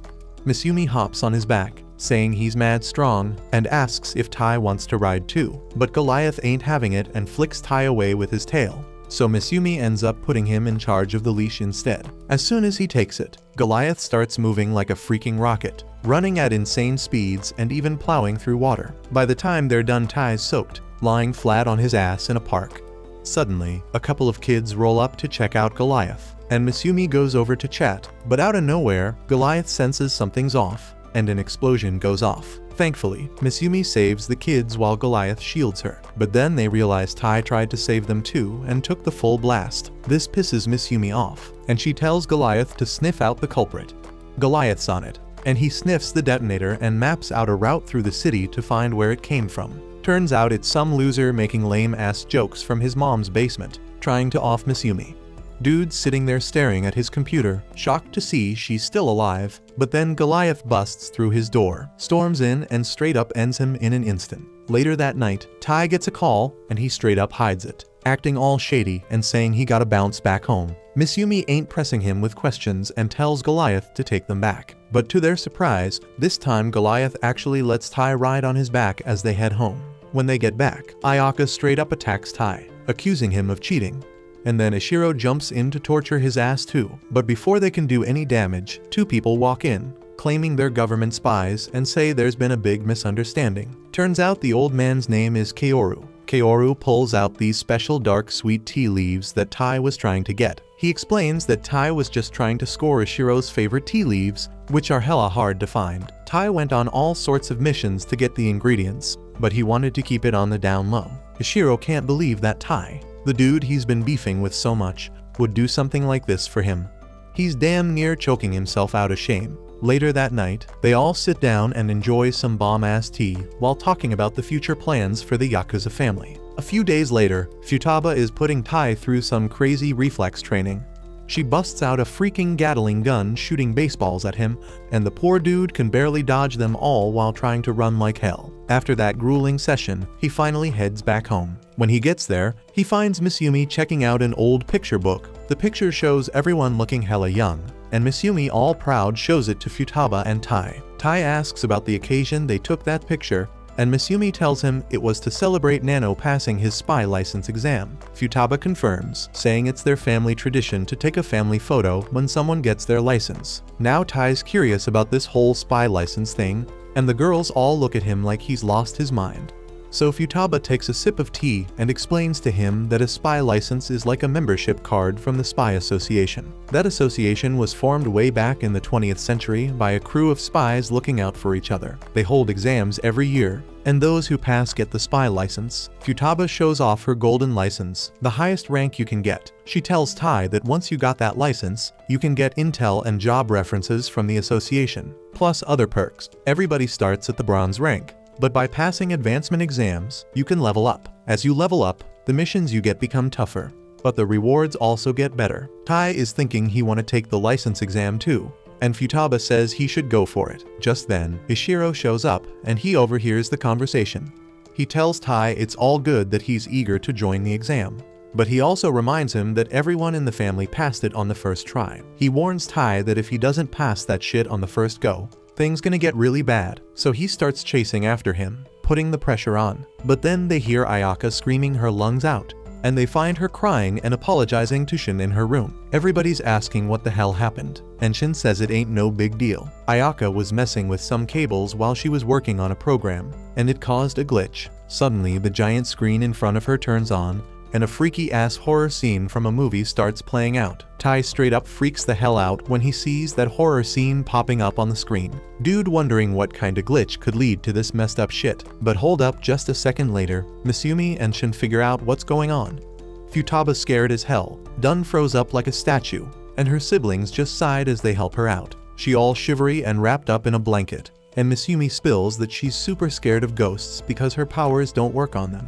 Shin starts talking about how Futaba once wrecked a haunted house back in the day. Misumi pats her sister's head, saying she gonna get back to normal after some rest, so they gotta keep an eye on her till then. But damn, that's easier said than done, because Futaba scared of every little sound, climbing on Misumi's damn head while the wind was rattling the windows. Shin takes the opportunity to mention the supposed paranormal shit going on in the house lately because Goliath acting all weird, and that just freaks out Futaba even more. So Misumi gotta step in before Futaba pulls all of her damn hair out. After that, Futaba turns into a clingy-ass baby, clinging to Misumi all the damn time and needing her siblings around. She even asked Shin to come with her to the freaking bathroom. As they are about to play some horror program on TV, Shinzo busts a move and shoots the remote to change that shit. Kengo trying to pull pranks on Futaba, but everybody shutting him down real quick. After taking care of Futaba the whole damn day, Misumi gets in bed with her and makes Tai stand guard so they can get some peaceful sleep.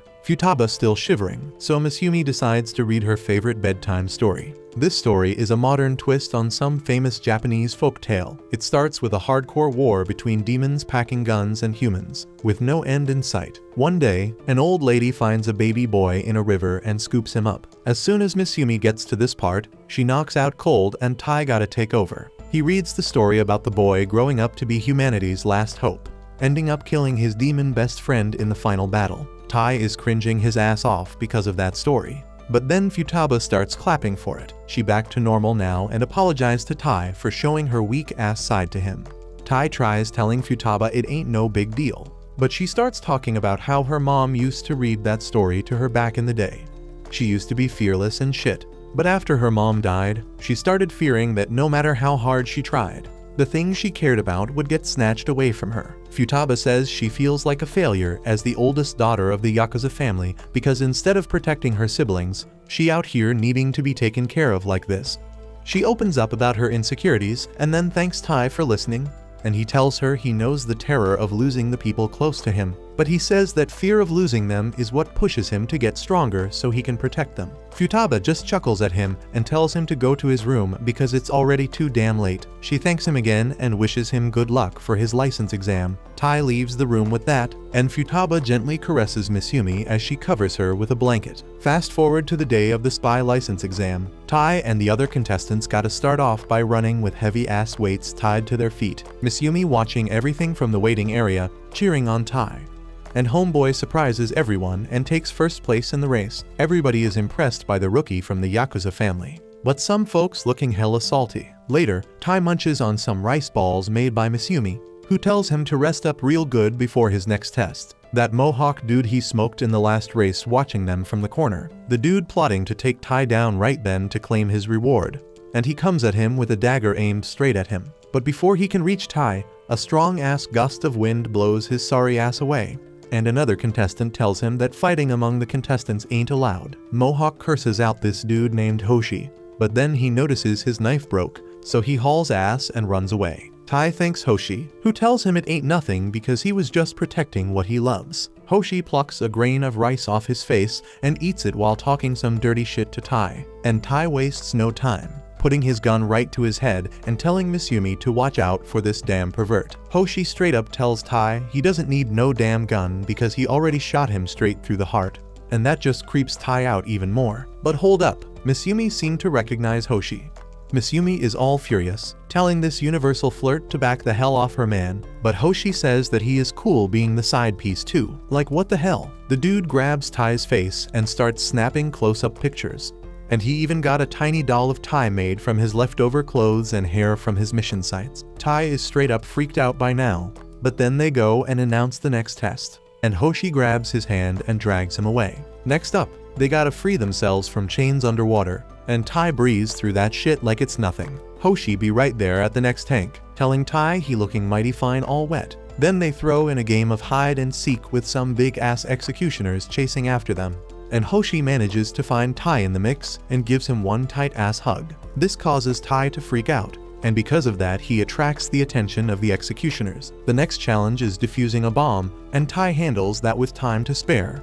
But Hoshi still hanging around, pestering him like a damn mosquito. Then it's a written exam, and if you mess up, they yank you up and stick you in the damn ceiling. Tai is struggling with the exam, so Hoshi decides to show him his answer sheet, where he done solved all the questions. Lucky for Tai, that was the last test, and the spy license exam wraps up right there. All the contestants in the gallery, and they telling them it's time to collect their spy licenses. But hold up, they got one last challenge before they can get their hands on their licenses. The whole damn place start crumbling, and everybody hauling ass at full speed, while others are falling left and right. Tai and Hoshi are dodging all the traps like straight up ninjas. That Mohawk bastard is showing up too, and he sees this as the perfect chance to smack Tai in the face and knock him down. The ground is crumbling beneath him, ready to fall at any damn moment. But Hoshi comes through. He is right behind Tai, swinging his fan and launching his ass ahead to safety, while he himself falls into the pool with all the rubble. But hold up, Tai ain't letting him go that easily. He holds onto Hoshi's hand. Even though the whole damn hallway's still crumbling around them, Hoshi, moved by Tai's determination, uses his fan to create a gust of wind that lifts both of them up. They land on solid ground, with Hoshi holding Tai in his arms, and he tells him he passed the test. Tai is all confused, so Hoshi introduces himself as a silver-ranked spy and the one overseeing this exam. He explains that while the tests were all about checking the participants' skills, there was also a proctor assigned to each one to judge their character. And we see this tiny old dude snatching Mohawk's license away and straight up telling him he failed, while Hoshi struts over to the platform and pulls out Tai's license. He announces that Tai got a character worthy of respect and trust, and that's why he passed the test. Tai is hella stoked to get his license, and he thinks Hoshi must have been joking about having a crush on him. But Hoshi straight up denies that shit, saying he really does have the hots for him, but Tai would rather just jump into the pool below. Later that day, they throw a big ass party to celebrate Tai getting his spy license. And then out of nowhere, Ishiro falls from the roof, acting all casual and explaining how he created secret passageways in the walls to spy on Misumi. But damn, the walls got too thin because of that, and he straight up fell down. This leads Futaba to realize something, and she straight up climbs on top of Ishiro, making him drop all sorts of shit from his pockets. She figures out that while he was spying on Misumi, he was also using the hollow walls to freak her out before. Ishiro is trying to explain, but Futaba ain't having none of it, and just starts breaking a bunch of his bones. With that drama out of the way, they take a family photo to celebrate Tai passing his spy license exam, and they put that shit in the family album. Sometime later, Seiji gets the word that the old dude he had locked up straight up escaped. He's pissed because he never saw it coming and didn't realize the old geezer would pull a Houdini on him. Now the old man could be anywhere in the damn world. But homeboy's actually hiding inside Tai's bag. The old man pops out of the bag, somehow squeezing himself in there. He apologizes for sneaking in with Tai, but he explains that the house's facial recognition doesn't work for him no more since he's been gone for so long. Anyway, he introduces himself as Tai's new grandpa, but Tai wasn't really listening and straight up pulls out his gun on the old man. After a whole lot of shots fired, Misumi steps in and clears up the whole damn misunderstanding. Tai apologizes for freaking out earlier, but Misumi ain't blaming him because anyone would flip if a strange old man crawled out of their bag. She reintroduces Tai and tells him that the old man is her grandpa Ban. Ayaka comes over and hands Ban a towel to freshen up. First thing Ban does when he sees Ayaka is start giving her compliments, telling her how fine she look and trying to ask her out. And considering Ayaka's only 16, so it ain't no surprise why he was locked up in the first place. Ban gets his act together and goes over to Tai to give props for his quick reaction time with the gun, so he gets proof of him as Misumi's husband, and is glad he made the trip. Then he straight up offers Tai a fat stack of cash as a wedding gift. Misumi asks if Ban really came all this way just to congratulate them on getting hitched. Ban says hell yeah, because what grandpa wouldn't want to see their grandchild getting married? Actually, he wanted to come earlier, but some stuff held him back. But now that he's here, he wants to take Tai on a grandpa-grandson adventure. So he grabs Tai and starts heading for the door. But before they can bounce, Ishiro's wire snatches up Ban. Damn, Ban's ass is straight up shocked to see Ishiro up in this joint, because the dude was supposed to be overseas on some secret mission or some shit. He got a call from the cops to bust that escaped Ban Yakuza, and now he's back. Ban starts bitching about how Ichiro's blowing things out of proportion. He explains that he's just been put in a maximum security prison as part of a secret mission, so he just wants to add a little fun before he returns. But Ishiro ain't having none of it. He knows Ban's mouth is as loose as a damn cannon, and he'd spill them national secrets without even thinking twice, just to impress the ladies. So in the name of national security, Ishiro straight up bans Ban from leaving the home. He explains it was cool seeing you again, but your little vacation is over. Go back to prison quietly, or else shit's gonna get real ugly. Ban finds that shit hilarious because he thinks he's unstoppable. Ban finds it funny that Ishiro thinks he can actually stop him from going where he wants when he is the oldest and most experienced living member of the Yakuza family. He dares Ishiro to try and stop him, and then bam! He slips away like a sneaky ninja, tosses a smoke bomb to cause chaos, and disappears into thin air. When the smoke clears, Ban's long gone, and he took Tai with him. Ishiro gets a call from Seiji, and Ishiro tells him that Ben managed to slip away from him. But he did take Tai with him, so he will get their location for him and send it to Seiji. Meanwhile, Goliath rolls up on Misumi with some old-ass photo, and there's some juicy shit going on in it. After that crazy night, Ishiro hits up Tai on the phone and tells him the real deal about Ban. Turns out this dude is a legendary spy with some insane bone-bending skills. He can dislocate his joints like it's nothing and escape from any damn facility. He's got mad secrets stashed away from all his years in the game, so there's a whole army of people who want to get their hands on them. If Tai gotta get a little rough to stop him, that's cool, but he better make damn sure he snags Ban before things go all crazy. Tai's down to stop Ban, so Ishiro asks what Ban's currently up to. Turns out, he's straight up flirting with a bunch of ladies, and he starts spilling state secrets to impress them. Like no big deal. Tai tries to shut him up by covering his mouth, but Ban slips right through his fingers and dips out. So then Ban tells Tai he's way too young to catch a seasoned pro like him. But Ban peeps that Tai's one step ahead because he already glued Ban to a chair. Now Ban's straight up stuck. Or at least he would be if he wasn't totally cool with just chilling in his underwear. He tells Tai he's got a ton to learn if he ever wants to lay a finger on him, but he's welcome to try as much as he wants. After a bunch of failed attempts, Tai finally throws in the towel and accepts that he ain't catching Ban. But he's still wondering why Ban went through all that trouble busting out of prison if it was just some undercover mission. He could have waited till the mission was over. But turns out, today's a special day for Ban, even though he doubts Tai would get why it's meaningful to him. Then the bartender rolls up and recognizes Ban from a couple years back, so he offers him some of his favorite alcohol. Ban's stoked because it was his wife's fave drink too, so he offers Tai a glass. But Tai refuses since he's still too young to drink. Ban starts whining about Tai being all strict with the rules and how at this rate, he's never gonna get any great grandkids from him. Tai spits out his drink in shock, but Ban's dead serious about wanting them great grandkids. So he says he'll tell Tai all about how he made out with his wife back in the day. Tai ain't trying to hear it, but Ban keeps talking anyway. He starts by talking about how gorgeous and cheerful his wife was. Before he met her, Ban didn't give a damn about anything, not the world or even himself. But everything changed when he met her. She was the first person Ban actually cared about, and she wanted him to take care of himself as much as he did with her. Ban says she was an amazing woman, way too good for a guy like him. He gets the vibe that Tai can relate to his story, which is why he wanted to share it as someone who also married into the Yakuza family. Love might be infinite, but your life's still gonna end one day. So Ban wants Tai to cherish every moment so he doesn't regret a damn thing. He just wants is for Tai and Misumi to be happy as hell. So Tai tells him not to even trip because Misumi's already making him happier than he's ever been.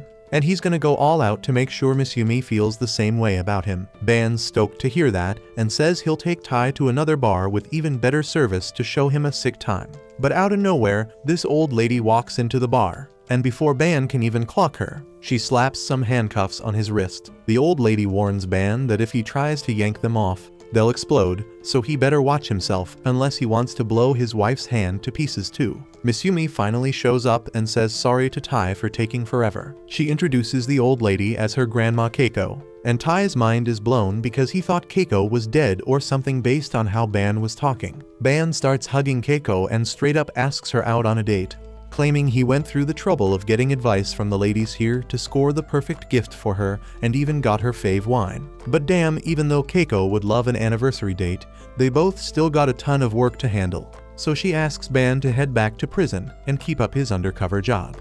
Eventually, Ban agrees to go back, and Tai finally gets why he went through all the trouble to escape, because it was his freaking anniversary with Keiko. Even Misumi forgot all about it until Goliath showed her that photo earlier. And while Tai still thinks Ban was reckless as hell for causing so much trouble, he gets the feeling of wanting to be close to the one you love. Misumi was eavesdropping on Tai's conversation with Ban and heard all about how Tai said he ain't got no regrets marrying her and how it's the happiest thing that happened to him, and she feels the same way. Meanwhile, on the car ride, Ban tells Keiko how Misumi found herself an amazing husband. Keiko agrees, just like she knows she's lucky as hell to be married to Ban too. A few days later, Ban breaks out of prison again to visit the family, but when he shows up, Ayaka's the only one there. He asks her where everyone went, so she says that they dipped for the monthly shopping trip, and Ban's bummed because he didn't make it in time to roll with them. Meanwhile, at the mall, everyone just finished eating, and they all got their own stuff to handle, so they decide to split up for now. But before Ishiro dips, Futaba asks him to pay the bill for all of them because he's the oldest. Ishiro ain't having it because he couldn't care less about anyone here who ain't Misumi. But then Misumi asks him to pay, flashing that cute charm, and he can't resist. Once the bill's paid, they agree to meet back in 2 hours. While strolling with Misumi, Tai realizes he hasn't hit up this mall in ages. He asks Misumi what they gotta buy here, and she goes over the list, saying it's the usual shit like toilet paper, milk, bullets, and hand grenades. Misumi slides over to a coin machine and drops 100 yen, scooping up like 20 hand grenades. Then she hits up the Starbucks counter and orders 100 kilos of bullets, getting exactly what she asked for. Tai's starting to question if this is a regular ass mall or not. Misumi confirms his suspicions, spilling that this place is a supplier for spies, con artists, and all sorts of underworld peeps. But they still gotta do some serious shopping, so Misumi tells Tai to hustle. Meanwhile, Shin just copped a fresh memory card alloy, and Shinzo can't decide which gun he wants. But he is taking forever, so Shin just picks one for him. Futaba's busy visiting her chiropractor, and with how many people she's had to fight this month, her back's as stiff as a metal pipe. On another note, Nano's buying some cement pills, while Kengo snagged some disguise cream, and Ishiro linked up with a bookstore owner to grab a super special book for some reason. Tai is starting to get the hang of this place, so he drops off his bulletproof shirt at the cleaners and gets it fresh and clean, ready to link back up with Misumi. But right before he bounces, a little girl grabs onto his arm and asks for help. Tai takes her to Misumi, and the girl introduces herself as Suzu, explaining that her dad got taken downstairs by some scary peeps. Misumi realizes the situation and takes both of them to the elevator, spilling that the mall has a hidden basement floor for the black market called Gaon Castle. Tai's mind is blown that a spot like this is right under the mall, but Misumi warns him not to let his guard down because he could end up getting sold like some product. The only reason they ain't getting attacked yet is because folks know how dangerous it is to mess with Misumi. Suzu overhears her dad getting roughed up, and it turns out he used to be a mule for the drug cartel, but he quit when he had his daughter. Now the cartel's trying to snatch his eyes and lungs, but before any bad shit goes down, Tai steps in and knocks the bald-headed psycho out cold. Suzu finally reunites with her dad, but Tai and Misumi got bigger problems because now the whole damn black market is after Tai with a $500,000 bounty on his head. Tai's got skills, but taking on this many people at once is straight up impossible. Luckily, before he gets swarmed, Ishiro swoops in to save the day with the rest of the family. And when they're done, the black market is wiped out, and the basement floor comes crashing down. Everyone bounces from the mall together, and as far as the Yakuza family goes, this was a damn successful shopping trip. Thanks for watching. Subscribe to not miss the next part.